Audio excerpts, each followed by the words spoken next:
Happy पिक्स tourism च्या YouTube चॅनेलवर आपले स्वागत आहे। आज आपण दत्तात्रेयांचे आजोळ गाव करंजी येथील कर्दम मुनी आश्रम बद्दल जाणून घेऊया। त्रेतायुगात मार्गशीर्ष पौर्णिमेच्या भर माध्यान्ही महर्षी अत्री आणि महापतिव्रता साध्वी अनसूया यांच्या सुपुत्र रूपानं भगवान श्री दत्तात्रेयांनी अवतार धारण केला। ब्रह्मदेवांच्या 4 मानस पुत्रांपैकी महर्षी भीगू हे ज्येष्ठ पुत्र, दुसरे महर्षी अंगिरस, तिसरे महर्षी अत्री आणि चौथे महर्षी वैखांस। महर्षी अत्री आणि महर्षी अंगिरस यांना मानाचं स्थान थेट सप्तर्षींमध्येही आहे।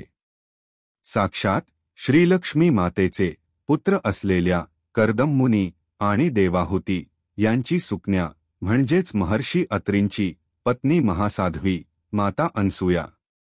अत्रिमुनींचं ज्ञान, तपः, सामर्थ्य आणि वैराग्य पाहून कर्दम मुनी देवाहुतीही त्यांच्यावर प्रसन्न झाले आणि त्यांनी आपल्या अनसूया या सौंदर्यवती सुशील कन्येचा अत्रिमुनींशी विवाह लावून दिला।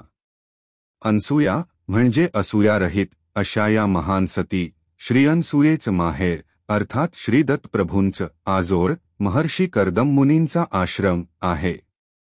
दंडकारण्याचा अतिशय रम्य परिसर असलेल्या दिंडोरी जवळ करंजी या गावी नाशिक वणी मार्गावर वणीकडे जाताना डाव्या बाजूला लागतं ओझरखेड धरण आणि उजव्या बाजूला मुख्य रस्त्यापासून केवळ 3 ते 4 किमी आत हे पवित्र स्थान आहे।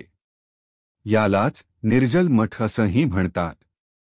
याच परिसरात पराशर, मार्कंडेय, कण्व या तपस्वी महर्षींचेही आश्रम होते।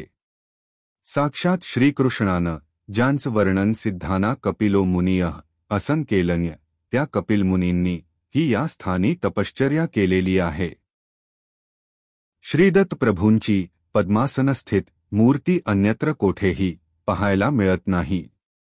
गंगामाईनं श्रीदत्त प्रभूंची ही मूर्ती येथे तप केलेल्या श्री शिवदयाळ स्वामींना प्रसाद स्वरूप दिलेली आहे। मंदिरात असलेल्या देवघरात केंद्रस्थानी ही पांढरी शुभ्र मूर्ती ठेवलेली आहे।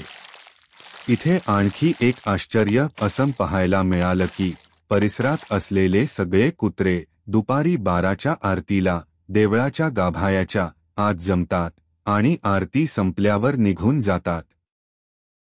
या ठिकाणी नक्की भेट द्या। व्हिडिओला लाईक आणि शेअर करा।